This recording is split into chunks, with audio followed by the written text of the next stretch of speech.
আসসালামু আলাইকুম রহমতুল্লাহ বারাকাতু। কেমন আছেন আপনারা সবাই? আশা করি ভালোই আছেন এখন। তো আজকে প্রাইমারি যে এই যে সহকারী শিক্ষক পরীক্ষাটা হয়ে গেল 2025 সালে, এই পরীক্ষা এই পরীক্ষার মানে যারা আর কি টিকতে পারেন নাই, তাদের মতন একজন ভুক্তভোগী আমার পরিবারেও আছে। আমি সেই ভুক্তভোগী বিষয়ে কিছু কথা বলবো, প্লাস যারা টিকতে পারেন নাই তাদের আসলে এখন কি করা উচিত। যদি এ নিয়ে আমি কথা বলেছি, কিন্তু আজকে কিছু বাস্তব বাস্তব অভিজ্ঞতা আপনাদের সামনে তুলে ধরবো। আমাকে অনেকে অনুরোধ করেছেন, তাই আজ সেই বিষয় নিয়ে কথা বলতেই মূলত আমি এসেছি। আহ দেখুন, আমার ছোট ভাই যখন ওর পরীক্ষাটা হয়, এই পরীক্ষাটা যখন ও দেয়, বেশ ভালোই পরীক্ষা দিয়েছিল এবং প্রিলি বা রিটেন যেটাই বলেন, ওই পরীক্ষাতে বেশ ভালোই নাম্বার ক্যারি করেছিল, এটা আমার বিশ্বাস এবং আমি এটা শেয়ারও করেছিলাম আপনাদের সাথে।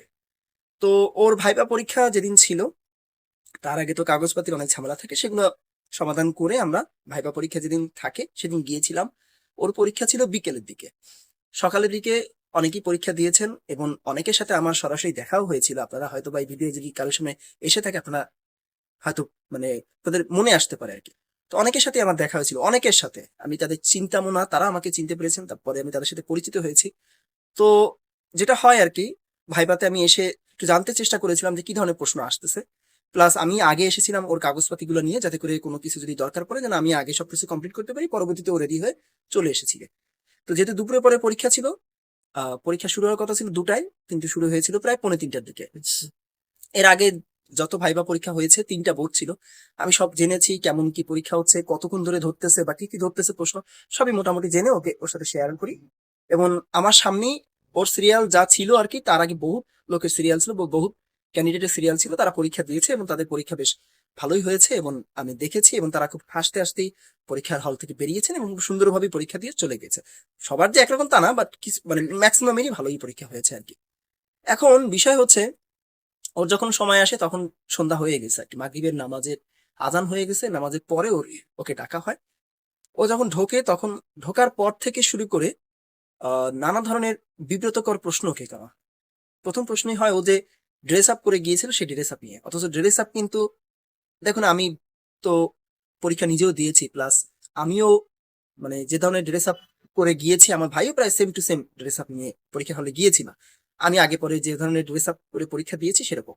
তো ড্রেস আপ নিয়ে তার সাথে তাদের কথা হয় এবং তারা সেটা পছন্দ করেনি।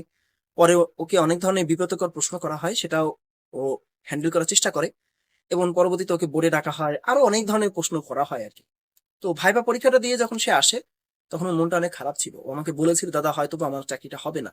আমি ওকে সান্ত্বনা দিয়েছিলাম, আমি ওকে বুঝিয়েছিলাম যে না, তোমার হবে, এগুলো এরকম করে ভাইবা বোর্ডে, এ নিয়ে কোনো টেনশন করার কোনো দরকার নাই।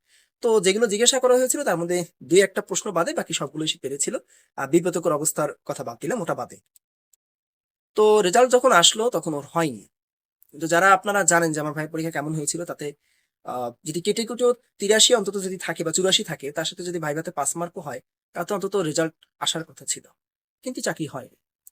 চাকরিটা যখন হয়নি, এটা যখন শোনা হয়েছিল, সেদিন রাত মানে আসলে আমাদের কেমন কেটেছে, এটা যারা আপনারা যাদের চাকরি হয়নি তারা জানে। আমার নিজেরও চাকরি এই পরীক্ষা দিয়ে হয়নি। এত ভালো মানে ফলাফল করার পরে রিটেনে, প্লাস ভাইভাতে এত ভালো ভাইভা দেওয়ার পরে, আপনারা জানেন এই বিষয়ে আমি আপনাদের বলেছিলাম। প্লাস আমার ভাইয়েরও সেম অবস্থা। আমার বাসায় ৩ রাত, ওই দিন যেদিন রেজাল্ট হয়েছে সেদিন, তারপরের থেকে আরো ২ রাত, মানে একরকম মানে খাওয়া দাওয়া নাওয়া ভুলে যাওয়া সবার অবস্থা। মানে সবাই এটা কোনদিন আশাই করতে পারেনি যে কি হলে। আমি আহ মানসিকভাবে অনেক ভেঙে পড়েছিলাম আর কি। আপনাদের আমি কখনো বুঝতে দিইনি, কারণ তার পরপরই আমি যারা মানে টিকেছে নাকি, বা যারা টিকে ছিলেন, সেটা বৈধভাবে হোক অবৈধভাবে হোক, যারা টিকে ছিলেন নাকি, মানে চূড়ান্ত ভাবে গেজেটেড হয়েছিলেন, সরি মানে সুপারিশপ্রাপ্ত হয়েছেন, তাদের জন্য আমি ভিডিও নিয়ে এসেছিলাম। আপনারা মনে হয় রিয়ালাইজই করতে পারেনি যে আমার ভিতরে কি চলতেছে। আসলে যে কথাগুলো বলতে আসছি তা হচ্ছে, যখন রেজাল্ট হলো সেখানে এমন এমন ব্যক্তির রোল এসেছে যারা কোনদিন পিলি পরীক্ষাই দেয়নি, অর্থাৎ এই যে পরীক্ষাটা হলো সে পিলিতে তারা অ্যাটেন্ড করেনি, অথচ তারা এমনকি তারা ভাইবা পর্যন্ত দেন নাই, তাদের রোল আসছে। আমি এটা জেনেছি আর কি। কতটুকু সত্য আমি বলতে পারবো না, আমি ধরে নিলাম এটা 50% সত্য, 50% অসত্য। কিন্তু যেভাবে পরীক্ষা হয়েছে, যেভাবে ডিভাইস পার্টি পরীক্ষা দিয়েছে, তাহলে এটা যে সত্য এবং এটা যে 50% আরো বেশি সত্য, এটা আপনারা নিশ্চয়ই বুঝতে পারেন। অনেক আছেন যাদের রেজাল্ট অনেক ভালো করেছেন কিন্তু তাদের আসেনি। আমার ভাই কথা বাদ দিলাম, আমার ভাই না হয় পারেনি, ভাই পাতে না হয় ভালোই হয়নি বা এমনি পারেনি, তার কপালে নাই তাই। কিন্তু যাদের সব যে কপালের দোষ তা তো না, বা এখানে ধরেন পোস্ট নাই তাই হয় না। একটু চিন্তা করে দেখেন ডিভাইস পার্টিতে জয় কেমন হয়েছে। আমি আরো অনেক জায়গায় খোঁজ নিয়েছি, সেখানে যে কয়জন টিকছেন তাদের মধ্যে বেশিরভাগই ডিভাইস পার্টি, এবং তারা খুব গর্ব করে এখন বলতেছেন যে আমাদের চাকরি হয়েছে। আমাদের পবিত্র আল কোরআনে প্লাস মহানবী বলেছেন যে দেখবা যদি কেউ কোনোটার যোগ্য না এবং যদি সে সেটা নিয়ে পেয়ে যায় তখন তার মধ্যে অহংকার তৈরি করে। এখন সেখানে আরো বলা আছে, এভাবে বলা আছে, এবং তারা অনেক মানে এই টাইপের কথাবার্তা বলে যে আমরা তো আসলে ভালো ছাত্র ছিলাম তাই আমরা পেরেছি। ওই যে সে অযোগ্য মানুষ যোগ্য জায়গায় গেছে, এখন সে তো এরকম বলবে। আরো বলা আছে যে তুমি যেটা চেয়েছো সেটা যখন তুমি পাচ্ছ না, ঠিক আছে, তার জন্য যদি তুমি অতিরিক্ত আফসোস করো তাহলে কিন্তু তুমি একরকম কাফিরদের খাতায় চলে যাবে। অর্থাৎ তুমি যেটা পাচ্ছ না সেটা তো আল্লাহ পাক তোমাকে দিচ্ছে না তাই তুমি পাচ্ছ না, তাই তা নিয়ে অতিরিক্ত আফসোস করার কোনো প্রয়োজন নেই। বুঝতে পেরেছেন? তো সেক্ষেত্রে আমি রিয়েলাইজ করি এবং আমার পরিবারকে আমি বুঝিয়েছি, এবং সেখান থেকে আমরা আস্তে আস্তে থেমে গিয়েছি। কারণ আমাদের মনে হয়েছে যে এটা আসেনি, আমাদের রিজিকে নাই তাই আসেনি।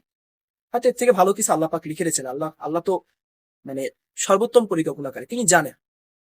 আর যাদের কথা যে অহংকারের কথা যেটা পেলাম, দেখবেন যারা সত্যিকারে মানে যারা ভালো, যারা সত্যিকারে মেধা দিয়ে জয়যুক্ত হয়েছেন, তারা কিন্তু বেশিটা মানে চুপচাপই আছেন, খুব একটা আহামরি কোনো ডাকঢোল পিটাচ্ছেন না। যারা বেশি বেশি ডাকঢোল পিটাচ্ছেন এখানে ওখানে জানাচ্ছেন তারাই ডিভাইস পার্টি। এটা সহজ কথা, ঠিক আছে? কারণ যেটা খালি করছে সেটা বাঁচবে বেশি। এভাবে আপনি মিলা নিতে পারবেন যে কে কে ডিভাইস পার্টি ছিল। এখন আমার কথা হচ্ছে যে প্রাইমারি চাকরি কি না পেলে জীবন শেষ? না ভাই, জীবন শেষ না। আমার ভাই আরো কয়েকটা ভাইবা পরীক্ষা দিয়েছে আলহামদুলিল্লাহ, হয়তো তার মাঝখান থেকে কোনো না কোনো একটা নয়, একটা না একটা ঠিকই চলে আসবে। সব জায়গায় তো আর 2 নম্বরই চলবে না, তাই না? ভালো ভালো সব সৎভাবে তো অনেক অনেক জায়গায় মানে নেওয়া হচ্ছে। যেমন প্রাইমারি প্রধান শিক্ষক যেটা, এই যে প্রধান শিক্ষক পরীক্ষাটা আছে, বিশ্বাস করেন এখানে ডিভাইস পার্টি টিকতে পারবে না। কারণ যখন তারা পিএসসি মতো জায়গায় যখন ভাইবা দিতে যাবে, কয়জন টিকতে পারবে? ডিভাইস পার্টি 5%ই ধরেন, আর বাকি 95% আপনারা যারা সৎ আছেন তারা মাস্ট টিকতে পারবেন। তেমনি শিক্ষক নিবন্ধন পরীক্ষা আছে সামনে, তেমনি প্রাইমারি যে মানে প্রাইমারি বাদ দিলাম, এই যে সরকারি হাই স্কুলের যে বিষয়টা, এই হাই স্কুলেও কিন্তু পরীক্ষা আসতে যাচ্ছে, অর্থাৎ হাই স্কুলেও কিন্তু নিয়োগ দেওয়া হবে সহকারী শিক্ষক। সেখানেও কিন্তু একেবারে সৎভাবেই নেওয়া হবে, এবং সেটা কিন্তু পিএসসি নেওয়ার চেষ্টা করবে, আগেও নিয়েছে, এবারও যদি তাই হয় তাহলে কিন্তু আপনাদের সৎভাবে চাকরি হওয়ার চান্স অনেক বেশি আছে। আরো অনেক অনেক পরীক্ষা আছে। প্লাস নতুন সরকার এসেছে, এক্ষেত্রে এখানে তারা যদি চেষ্টা করে আরেকটু যদি সুন্দর করার চেষ্টা করে, আরেকটু যদি মানে গঠনমূলক করার চেষ্টা করে পরীক্ষাগুলোকে, তাহলে কিন্তু পরবর্তীতে 2027 সালের জানুয়ারির দিকে একটা সার্কুলার আসতে পারে প্রাইমারি সহকারী শিক্ষকে। সেক্ষেত্রে সেই সার্কুলারে যাদের নিয়োগ হবে তারা কিন্তু ফেয়ার ভাবে পাবে। এরকম কিন্তু অনেক বিষয় আছে। তো আপনারা যারা এখন হাহুতাশ করতেছেন, এখনো যারা কষ্টে আছেন, আপনারা তো একা না। এই যে আপনাদের সাথে কথা বলতে আসেন যে মানুষটা, আমার কথাই ধরেন, আমার পরিবারও তো একই অবস্থা। আমরা কি থেমে আছি? থেমে নেই। আমরা আশায় বুক বাঁধি, এভাবেই জীবন চলে আমাদের, এভাবেই আমাদের চালাতে হবে। এটাই বাস্তবতা। বুঝতে পেরেছেন? থেমে থাকলে তো কোনো কিছু হবে না। আল্লাহর কাছে বিচার দেন, তিনি ন্যায় বিচারকারী, তিনি বিচার করবেন। ওকে, চোখের সামনে হ্যাঁ মেনে নেওয়া অনেক কষ্ট, কিন্তু মেনে নিতে হবে, দাঁতে দাঁত পিষে হলেও মেনে নিতে হবে।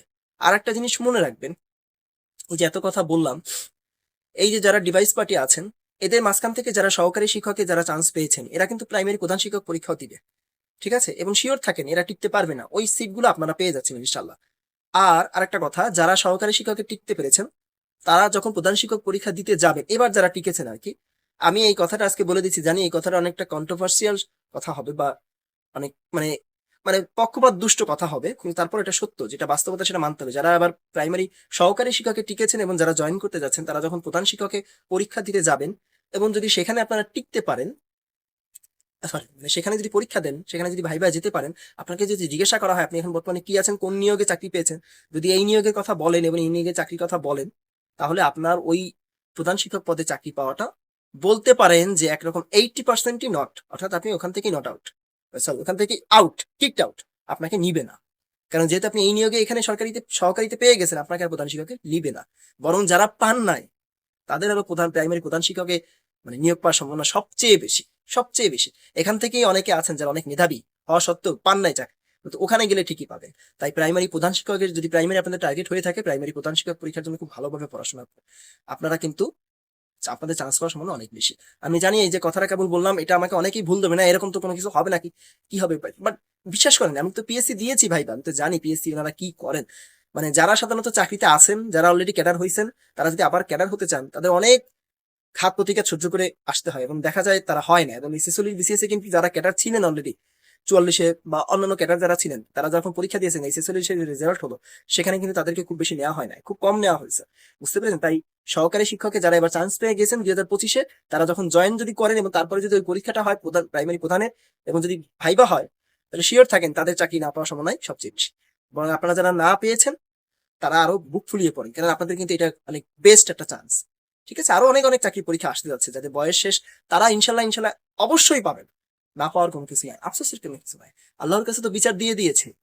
যদি কেউ কারো রিজিক হরণ করে থাকে, যদি কেউ কারো রিজিক হরণ করতে পারে না, বাট কেউ কারো রিজিকে যদি অসৎভাবে ভাগ বসিয়ে থাকে, সেটা আল্লাহ দেখে নিবেন, সেখান থেকে তিনি ঠিকই ম্যানেজ করে আপনার রিজিক আপনাকে দিয়ে দিবেন। আপনার যেটা প্রাপ্য তিনি সেটা আপনাকে দিয়ে দিবেন। সৎ থাকুন, ঠিক আছে, এবং আল্লাহর উপরে ভরসা রাখুন, কাফির হয়েন না। ওই যে বললাম না একটা কথা, যে হাহুতাশ করা, যারা এরকম হাহুতাশ করে তারা হচ্ছে কাফির।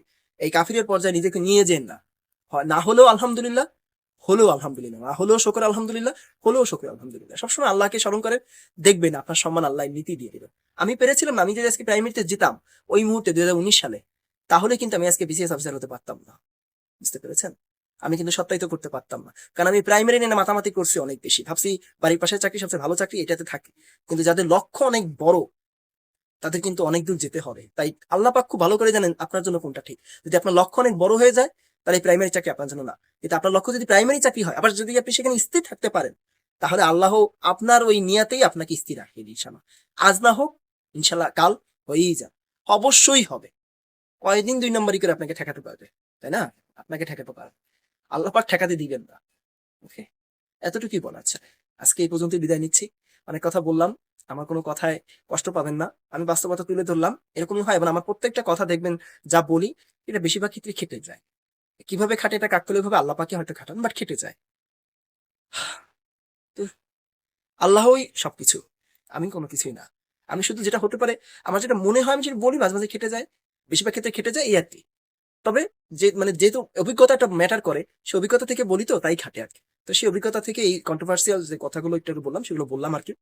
যদি না খাটে তো আলহামদুলিল্লাহ, বাট খাটলে যারা চান্স পান নাই, তাদের জন্য অনেক বেশি ভালো হবে। ভালো থাকবেন, বিদায় নিচ্ছি। আল্লাহ হাফেজ। আসসালামু আলাইকুম ওয়া রাহমাতুল্লাহি ওয়া বারাকাতুহু।